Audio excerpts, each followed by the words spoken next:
오늘 하나님의 말씀은요, 권위의 문제에 대해서 좀 종합적으로 이 하나의 본문을 통해서 또 확장했다가 축소했다가 적절히 성령 하나님을 따라서 살펴보고자 합니다. 시간 안에서요. 오늘 누가복음 20장에서 보면 각각의 예수님을 대적하는 사람들이 자신의 견해를 들고 와서 예수님을 논리로 공격하는 그 모습을 보여주고 있죠. 아마 성경에서 나타나는 최고의 이 변증, 예수님의 논리가 빛이 나는 장면이 아닐까라고 생각합니다. 그래서 대제사장들과 서기관들이 와서 권위에 대해서 질문을 하고 있습니다. 왜냐하면 그들은 이 권위를 중시했죠. 왜냐하면 그것은 이 구약뿐만 아니라 신약 전체가 권위가 어디서부터 왔는지에 대해서 중시하고 있습니다. 그래서 사도 바울 선생님도 끊임없이 사도권, 그의 권위가 어디로부터 왔는지에 대한 공격을 받았고요.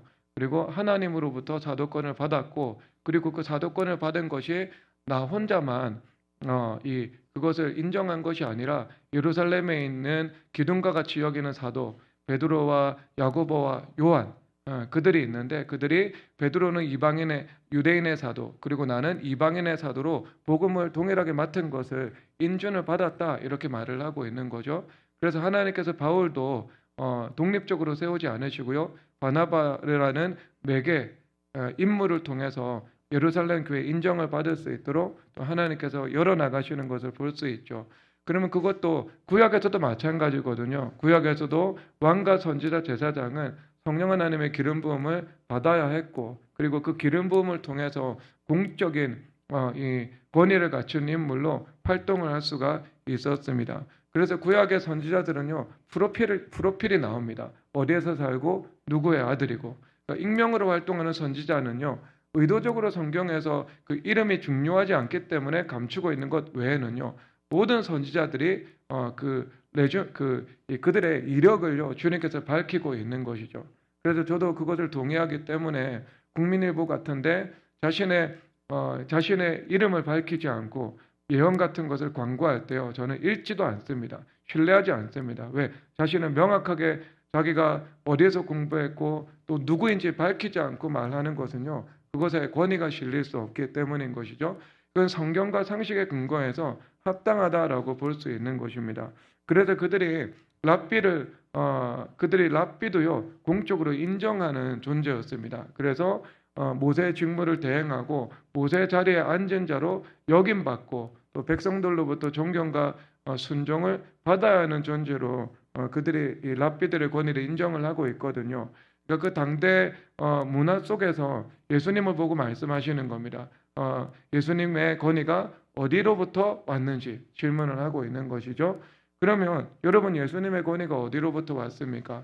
일단 모든 백성들의 세례 요한을 선지자로 인정을 했죠. 중간기 400년 동안 하나님의 말씀이 없었거든요. 그러니까 400년 만에 하나님의 말씀을 받은 선지자가 나타났습니다. 그리고 그 선지자는 아버지 사가랴가 성소에서 분향을 하고 있을 때 가브리엘 천사에 의해서 수태고지를 받았죠. 그래서 하나님의 제사장 계보에서 하나님의 인정을 받아서 나온 세례 요한이 광야에서 활동을 했습니다. 그리고 이 세례 요한이 예수님을 보고 세상 죄를 지고 가는 어린 양이라는 메시아에 대한 이 법적인 인준을 한 것이죠. 그리고 하나님께서도 하늘의 문을 열어주셔서 하나님의 성령이 비둘기처럼 강림하는 것을 통해서 하나님께서도 내가 인정한 메시아다라고 인준해 주신 것, 즉 하늘의 인준과 땅의 인준이 동시에 나타나는 그 현장으로 예수님께서 세례받으신 그 일을 묘사를 하고 있는 것입니다. 그래서 예수님께서 말씀하신 거예요. 내가 세례 요한이라는 땅의 선지자, 그리고 하늘문이 열리고 성령 하나님께서 임하시는 그 하늘의 권위, 이 두 가지를 통해서 메시아의 인준을 받았다. 그러면 예수님께서 먼저 그 전제를 말씀하신 거죠. 내가 세례 요한으로 통해서 세례를 받았다. 그리고 그는 온 백성이 400년 만에 나타난 선지자로 이 시대 엘리야로 보는 사람이었다. 자, 그렇다면 너희는 세례 요한의 권위가 어디로부터 왔다고 생각하느냐라고 질문을 던진 거예요. 그러니까 원인의 원인, 전제 배후에 있는 전제에 대해서 주님께서 말씀하신 거죠. 그러니까 이 서기관과 대제사장들의 관점에서는 이제 곤혹스러워지는 겁니다. 세례 요한의 권위가 하나님으로부터 왔다 하면 요한의 인준을 받은 예수님을 인정할 수밖에 없죠. 그런데 요한의 권위가 땅으로부터 왔다라고 말을 하면 그는 백성들로부터 불을 맞게 되는 것입니다. 왜? 백성들 모두가 세례 요한은 엘리야와 같은 선지자다, 400년 만에 나타난 하나님의 선지자다라는 인정을 다 받고 있었기 때문인 것입니다. 그래서 예수님께서 그들이 질문하는 그 전제 자체를 무너뜨리심으로 예수님께서 승리하시는 그 모습을 보여주고 있습니다. 자, 권위의 문제죠.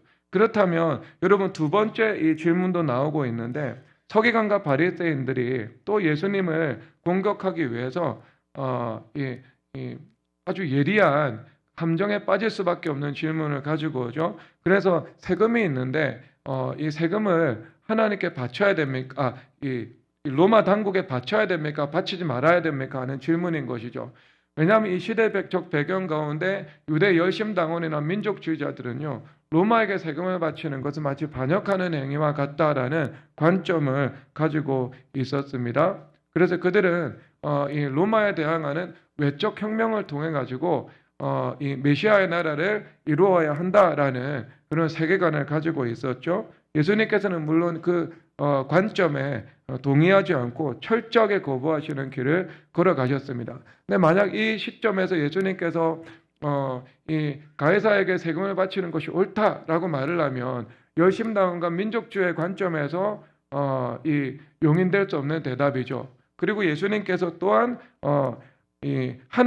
가이사에게 세금을 바치는 것이 옳지 않다라고 말을 하면 그것은 반역과 내란죄라는 것으로 몰아가서 자신의 손에 피를 흘리지 않고 로마 당국에 의해서 예수님을 죽게 만들 수 있는 그들의 강교한 수단이었던 것입니다. 그런데 예수님께서 이 명제와 반명제가 서로 대립하고 있는 이 변증법적인 상황 가운데에서요, 주님께서 그것을 뛰어넘어 통합하시는 희대의 명대답을 주님께서 하시는데, 그것이 가이사의 것은 가이사에게, 하나님의 것은 하나님의 것에라고 질문하고 있는 것이죠. 자, 그렇다면 이것이 우리에게 깊은 곳에서 말씀해주고 있는 것이 무엇인가? 즉, 하나님께서 세상 정부가 있고 또 세상에 다양한 권위를 세우는데 그들의 권위에 순종하는 것이 하나님의 말씀을 따르는 것과 서로 상충되는 관계가 아니다, 이것을 말씀해주고 있는 거죠. 그렇죠. 우리가 왕을 공경하면서도 하나님께 순종할 수 있는 겁니다. 왕에게 충성하면서도 하나님께 충성할 수 있는 거죠. 그러니까 국가에서 시민의 의무를 감당하는 것과 그리고 하나님 나라의 시민권자로서 하나님께 순종하는 것이 서로 상충되는 것이 아님을 말씀을 하고 있는 겁니다. 그러니까 명백하게 하나님의 말씀에 반하고 대적하는 일, 이 일에 있어서는요, 우리는 목숨을 걸고서라도 하나님의 말씀을 따라가는 이 선택을 해야 하는 것입니다. 대표적으로 일제 신사참배가 될 수 있겠죠. 그런데 그런 것이 아니라면 하나님의 말씀의 큰 기틀 안에서 하나님께 순종하는 것, 그것은 곧 하나님께서 세상에 내게 주신 권위 앞에서도 순종하는 것이 되는 겁니다. 그러니까 하나님을 향한 순종이 세상에서 내게 주신 권위를 향한 순종도 이끌어들이고 있는 거죠. 그래서 로마서 13장에서 말씀을 하기를 너희는 권세는 하나님부터 나신 바니 너희들은 위에 있는 권세들에게 복종하라. 너희들이 권세들에게 복종하지 않는 것은 하나님의 명을 거스르는 것이니 하나님의 심판을 자취하리라, 이렇게 말씀을 하고 있는 거죠. 그러므로 하나님의 말씀의 기틀 안에서 가정에서 부모에게 순종하는 것도 하나님께 순종하는 것이 되고, 학교에서 선생님께 순종하는 것, 그리고 사회에서 내가 시민으로서의 주어진 의무를 다 감당해 나가는 것, 이것도 곧 하나님께 순종하는 일, 즉 상충되는 일이 아니라 서로 합치가 되는 일이라는 것을 예수님께서 친히 가르쳐 주신 것을 말씀을 하고 있는 것입니다. 그러니까 이 말은 단순히 세금 문제만을 이야기를 하는 것이 아니겠죠. 세금 문제가 아니라 하나님께서 세상의 가운데 세우신 가이사의 권세 아래에서 하나님께서 우리를 두셨다면 우리가 그 권세에 마땅히 복종할 것은 복종하고 감당해야 될 의무는 다 해야 된다 말씀하고 있죠. 그래서 로마 군대 백부장이 이를 너무나도 잘 알고 있어서 나도 내 위에 상관이 있고 나도 나에게 부하가 있어서 가라고 하면 가고 오라고 하면 온다라고 말을 하고 있죠. 이것을 통해서 가장 높으신 하나님의 권위까지도 연결시키고 있는 그 장면을 보여주고 있는 겁니다. 즉 백부장이 천부장에게 순종하는 것과 그리고 백부장이 모든 권위 위에 권위 대신 하나님께 순종하는 것은 서로 배치되는 것이 아니고 서로 하나가 되어서 갈 수 있는 일임을 말씀을 해주고 있는 것입니다. 그렇다면 여기에서만 말씀이 머물지는 않겠죠. 그렇죠. 여기에서만 말씀이 머문다면 우리가 세상에서 살아가면서 다양한 부당한 권위도 만날 수 있고 억울한 관계가 있을 수 있고요. 그리고 세상에 있는 다양한 어떤 그 역학관계들이 무수하게 존재하고 있지 않겠습니까? 심지어 여러분 조기 축구회를 가도요. 그 조기 축구회에 감독이 있고 그리고 이 코치가 있습니다. 그러면 코치의 지시에 순종해야 되고요. 그리고 감독의 그런 이 포메이션에 그대로 따라가야 됩니다. 그대로 따라가야 되는 거예요. 그럼 이 모든 우리가 처해 있는 상황 가운데 다양한 역학관계가 존재하잖아요. 그러면 우리가 그 역학관계에서 우리의 운신의 폭이 전혀 없나? 우리가 다스릴 수 있는 바가 전혀 없는가? 절대로 그렇지 않다는 것입니다.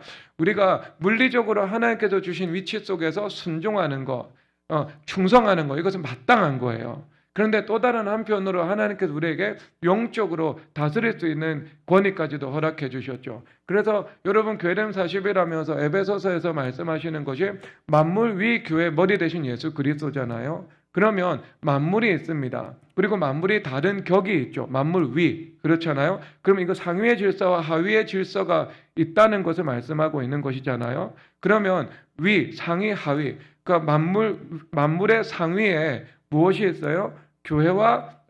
교회와 머리 대신 예수님이 있는 겁니다. 그런데 교회와 머리 대신 예수님은요, 서로 분리되어 있는 것이 아니고요, 유기체로 존재하고 있죠.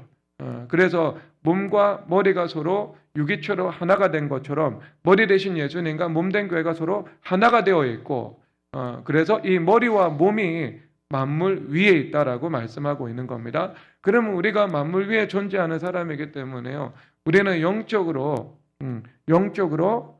충분히 다스리면서 살아갈 수 있는 것을 우리 주님께서 말씀하시는 것입니다. 그럼 여러분 다스리는 권세를 누려야 하겠죠. 그러면 여러분 이것이 다양하게 다스리는 권세를 누려야 하는데 여러분 성경에서 긍정적인 것과 제가 부정적인 것을 통해서 좀 종합적으로 보도록 말씀을 드리도록 하겠습니다. 이 긍정적인 관점에서는요, 예수님께서 주가 쓰시겠다라고 말씀을 하고 있죠. 너희들 성 안에 가면은 나귀 하나가 매여 있을 것인데 그 나귀를 풀어서 끌고 오라라고 말씀을 하고 있습니다. 그러니까 아니 이 나귀는 주인이 따로 있을 것이고 우리가 이 주인이 아닌데 어떻게 데려올 수 있겠습니까? 라고 예수님께 말씀드렸습니다. 그러니까 가서 도둑질 해오지 말고 무단으로 가져오지 말고 나귀 관리인이나 주인이 있을 터인데 주가 쓰시겠다라고 말씀하라. 이렇게 이야기를 하는 겁니다. 그러니까 예수님께서는 천하 만물에 있는 모든 것, 농협은행도 주님의 것이고 그 다음에 삼성도 주님의 것이고 미국 행정부도 주님의 것이고 모든 것이 주님의 것이지 않겠습니까? 그러니까 예수님께서 주가 쓰시겠다 하라 말씀을 하시면 그것을 그 사람들은 그 명령에 따를 수밖에 없는 거죠. 그래서 그 배경이 없습니다. 그 배경이 없어요. 그 사람들이 서로 관계 있는 사람인지 관계가 없는 사람인지 성경 어디에도 단서를 말해주고 있지 않습니다. 친분이 있는지 친분이 없는지 관리인인지 주인인지 그것에 대해서 묻지 않으시는 거죠. 어떤 배경 설명하지 않고 주가 쓰시겠다라고 예수님께서 말씀하실 때 그것은 예수님께서 쓰시는 것이 될 수밖에 없다는 것을 말씀해주고 있는 거죠. 그러면 여러분 우리가 그 믿음을 가질 수 있는 거죠. 우리는 왕적 통치권을 가지고 있잖아요. 언약신학의 만물 통치권을 받은 사람이잖아요. 아담처럼 아담으로. 그러면 우리가 다스릴 수 있는 거죠. 다스릴 수 있는 거죠. 예수님께서 주인이심을 믿고요. 그러면 여러분 세상에 있는 경찰이나 검찰이나 재판이나 아니면 아니면 은행이나 이 모든 것은요 사실상 예수님께서 부리시는 다리 역할을 하는 거죠. 예수님께서 부리시는 다리입니다.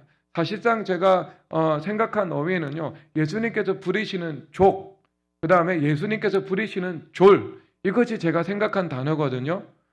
그런데 기분 나쁠까봐 제가 순화했어요. 그러니까 예수님께서 부리시는 거예요. 세상에 있는 모든 만물들은 예수님께서 부리신다는 것을 믿고 우리는 기도함으로, 주님 앞에 믿음으로 기도함으로 예수님께서 다스리는 일들에 우리가 일조할 수 있는 거죠. 협조할 수 있는 것이고요. 그리고 우리가 그 권세를 심지어 활용할 수도 있다. 예수님의 이름으로 무엇이든지 구하라고 말씀하셨으니까 주님께서 말씀하고 있는 것입니다. 여러분, 다스릴 수 있는 거예요. 그러니까 다스릴 수 있는 권위는 여러분들에게 주어져 있습니다. 자, 그러면 여러분, 물질적인 측면에서 여러분들이 다스리지 못하게 만드는 요인도 있겠죠. 오늘 보면, 자, 가이사의 것은 가이사에게 줘야 되고 하나님의 것은 하나님에게 드려야 된다 말씀을 하고 있잖아요. 그럼 여러분, 도둑질을 하게 된다. 그러면 여러분, 적어도 재물이라는 영역에 있어서는요, 내가 다스릴 수 있는 권위는 상실하게 됩니다. 그러니까 그 권위를 상실하게 되니까요, 그 다음에 찾아오는 결과는요, 내 인생에 가난함이 찾아오겠죠. 그래서 성경에서 가난함이 찾아오는 것에 대해서 몇 가지 루트를 말씀을 하고 있거든요. 그 몇 가지 루트 중에 하나가 뭐냐 하면 도둑질이라는 것입니다. 왜냐하면 도둑질을 하게 되는 것은 이제 내 삶 속에서 누가 주인이 되는 거죠?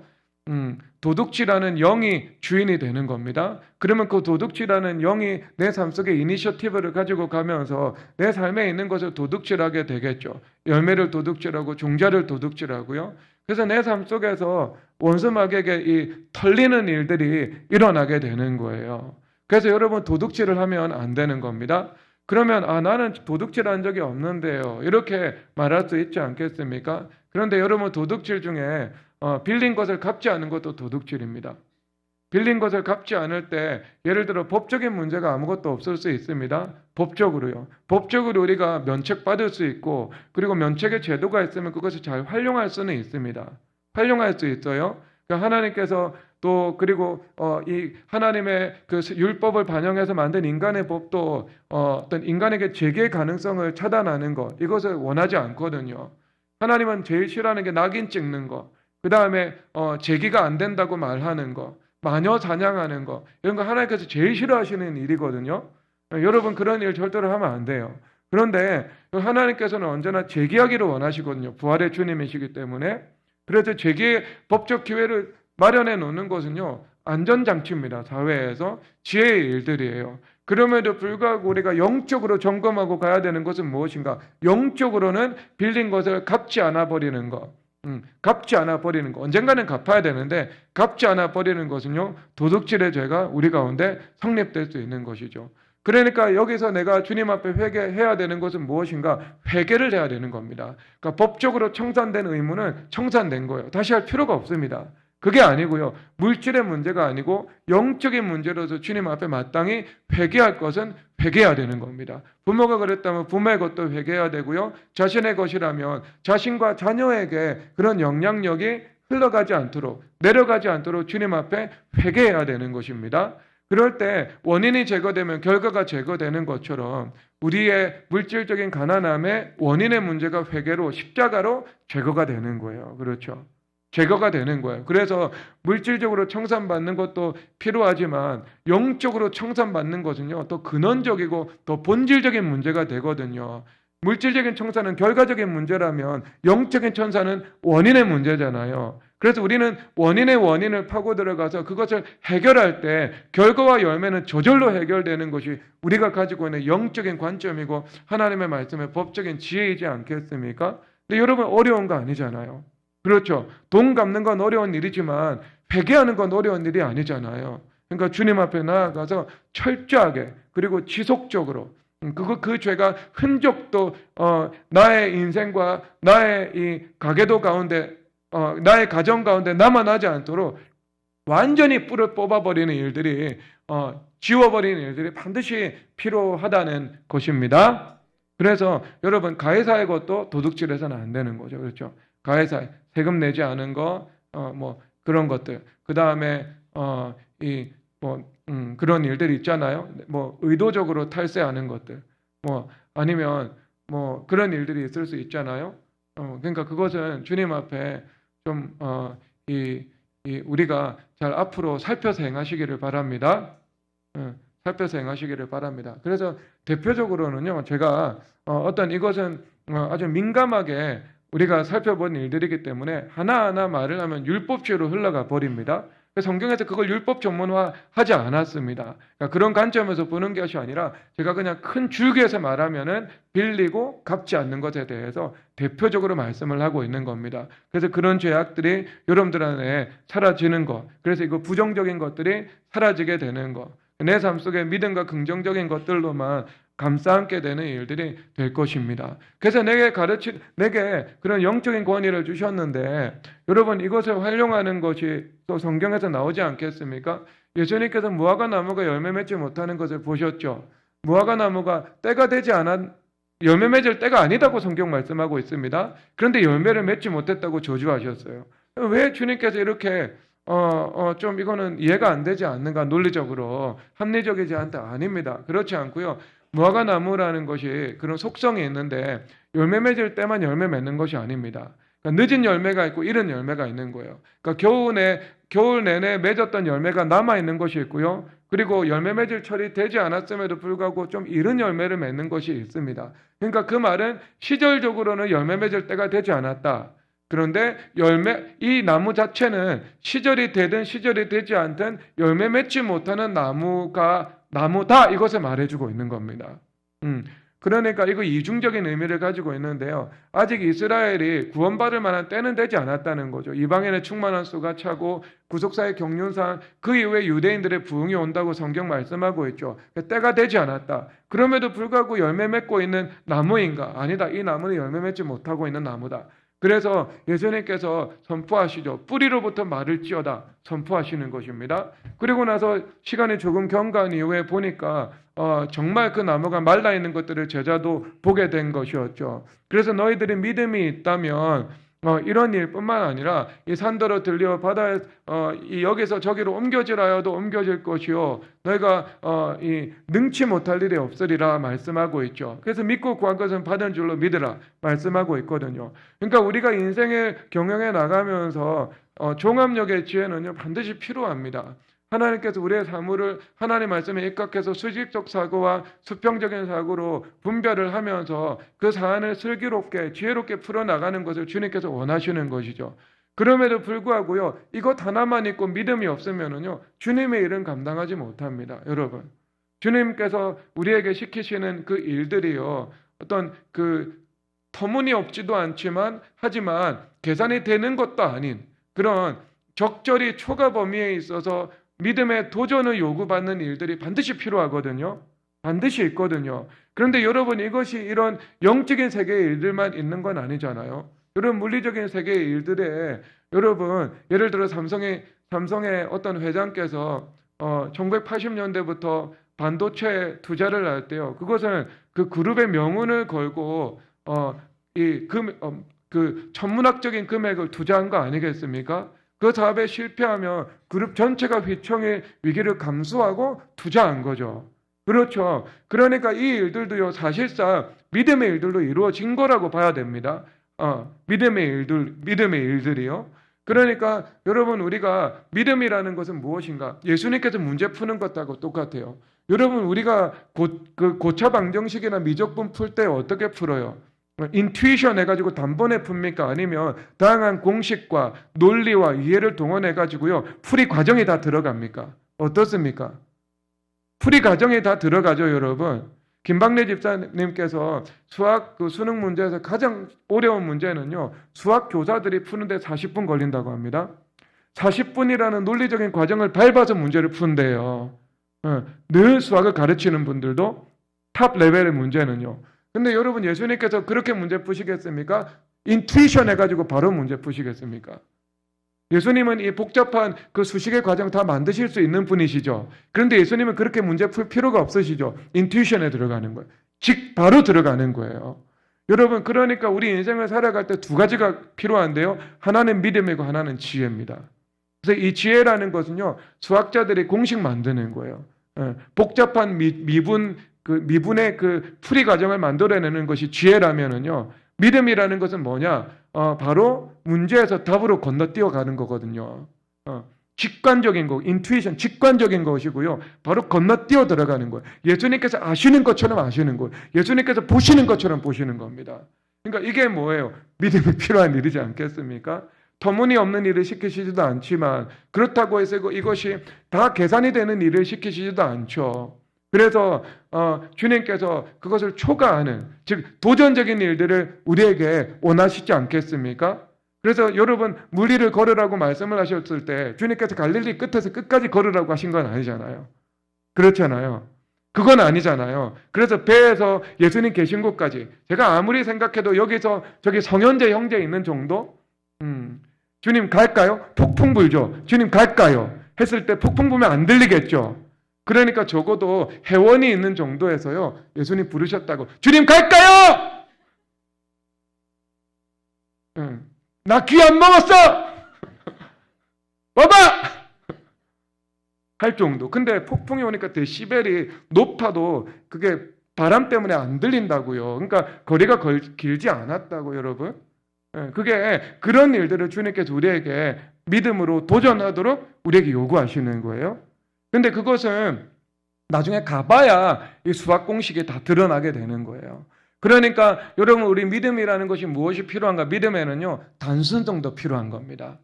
우리가 하나님의 종합력의 지혜도 필요하지만 믿음의 단순성도 필요한 거예요. 그래서 욥에 대해서 그가 순전하다 이렇게 표현하고 있잖아요. 그가 온전하고 악에서 떠난 자다라고 말을 하고 있는데요. 여러분 거기서 온전하다는 말을 중세한 신학자는요 그것을 단순성 이렇게 주석을 내리고 있더라고요. 단순성, 그의 단순성. 그러니까 우리 존재가요 어린아이와 같은 단순성도 있어야 되고 그리고 이 노인의 경륜과 지혜도 구비해야 된다. 그런 이중성, 이 양면성이 우리 가운데 있어야 된다. 이것을 말씀을 하고 있는 것입니다. 그러니까 여러분들에게 그런 종합적인 지혜도 있어야 되고요. 오늘 다스리는 권위를 누리기 위해서는요. 그런 무화과나무 잎이 마를지어다라고 믿음으로 말할 수 있는 그런 믿음의 단순성도 있어야 주님 앞에 쓰임받을 수 있게 되는 것을 말씀하는 것입니다. 여러분 이것이 조화롭게 여러분 인격 가운데 이루어져서 지혜의 말씀의 유익도 누리고 그리고 믿음의 말씀의 유익도 아울러서 여러분들이 누려서 지혜의 열매와 믿음의 열매를 여러분들이 다 다채롭게 인생 가운데 맺어가시기를 주님의 이름으로 축복합니다. 우리 다 함께 찬양하도록 하겠습니다. 일어나서 찬양할 텐데요. 전능하신 나의 주 하나님은 찬양하도록 하겠습니다.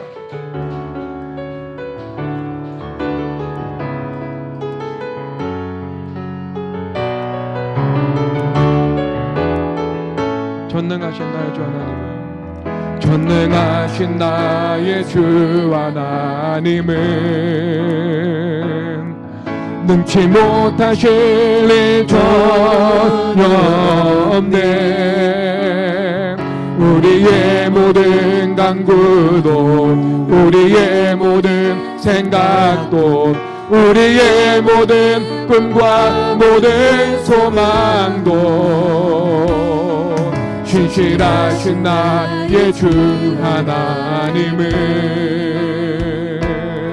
우리의 모든 괴로움 바꿀 수 있네.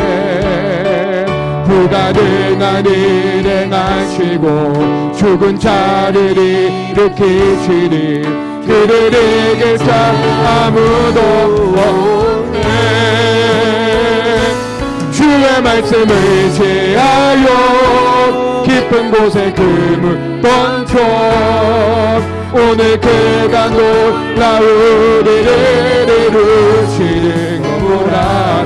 주의 말씀을 의지하여 믿음으로 그물 던져 믿는 자에게 능치 못한 주의 말씀을 의지하여 주의 말씀을 의지하여 깊은 곳에 그물 던져 오늘 그가 놀라운 일을 이루시는 거라.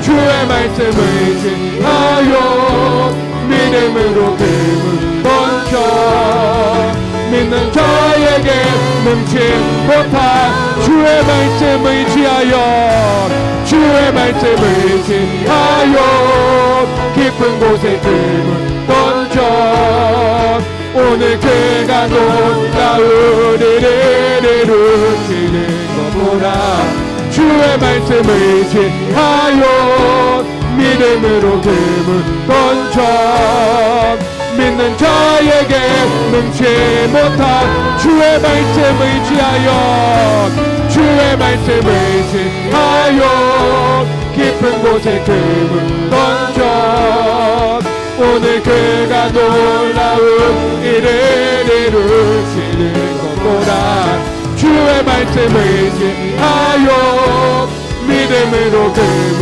던져 믿는 자에게 능치 못하는데 믿는 자에게 능치 못한 믿는 자에게 능치 못하는데 믿는 자에게 능치 마지막 믿는 자에게 능치 못하는데 믿는 자에게 능치 못하는데